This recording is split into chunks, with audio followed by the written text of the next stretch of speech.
High বন্ধুরা, তো আবার একটা নতুন ভিডিও নিয়ে চলে আসলাম অনেক দিন পর। কারণ আমার খুব শরীরটা খারাপ ছিল বলে ভিডিও দেওয়া হচ্ছিল না। যাই হোক, তোমরা সবাই কেমন আছো? আশা করি তোমরা ভালোই আছো। দেখতেই পাচ্ছ সকালবেলা উঠে সব মেয়েদের যা কাজ। যাই হোক, আমার ছেলেটাও তার সাথে সাথে কাজ গোছাতে গোছাতে ছেলেটাও উঠে গেছে। একটু ওকে নিয়ে একটু আদর করে নিলাম, তারপর চলে গেলাম। এতগুলো জামা কাপড় ছিল, সেগুলো ভিজিয়ে কেচে, তার উপরে এই ওয়েদারটা তোমরা সবাই দেখতেই পাচ্ছ, তার উপরে এত কিছু কেচেও ফেলেছি। চলো এরপরে কিছু ওর বাবা আর ওর মানে আমার সোনা উঠে যাওয়ার পরে ওর বাবা ওঠেনি। যাই হোক, তা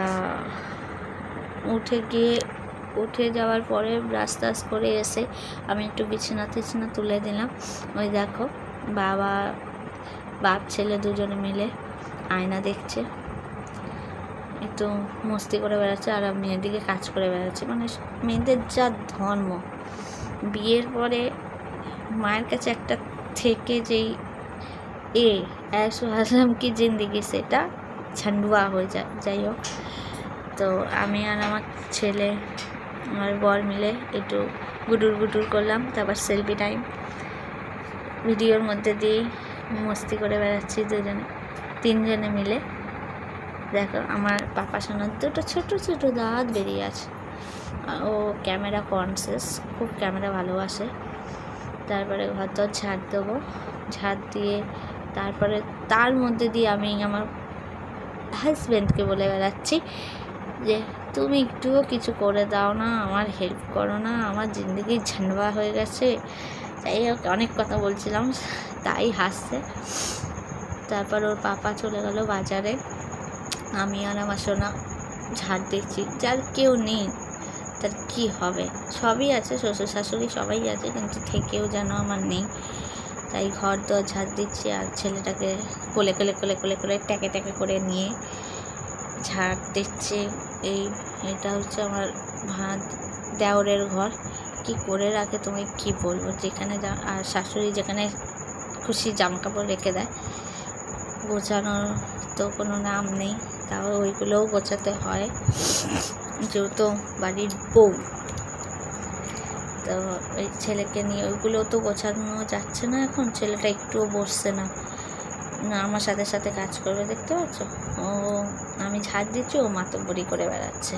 যাই হোক, তারপর ওর পাপা বাজার থেকে চলে এসেছে। আসার পরে আমি একটু তখন 11টা মানে বেজে গেছিলো। যাই, তা ভাতটা বসিয়ে দিলাম, ছেলের খাবার রেডি করছি। তার সাথে সাথে আমার ওখানে অনেকগুলো বাসন ছিল মাজা, সেগুলোও গোছাচ্ছিলাম র্যাকের মধ্যে।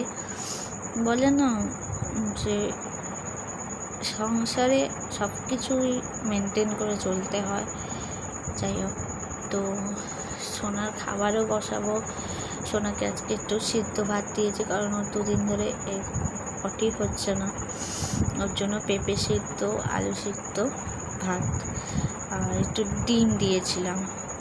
ওই দেখতে পাচ্ছ। আর আমি এত পরিমাণেই মোটা মানুষ, কি বলবো তোমাদের।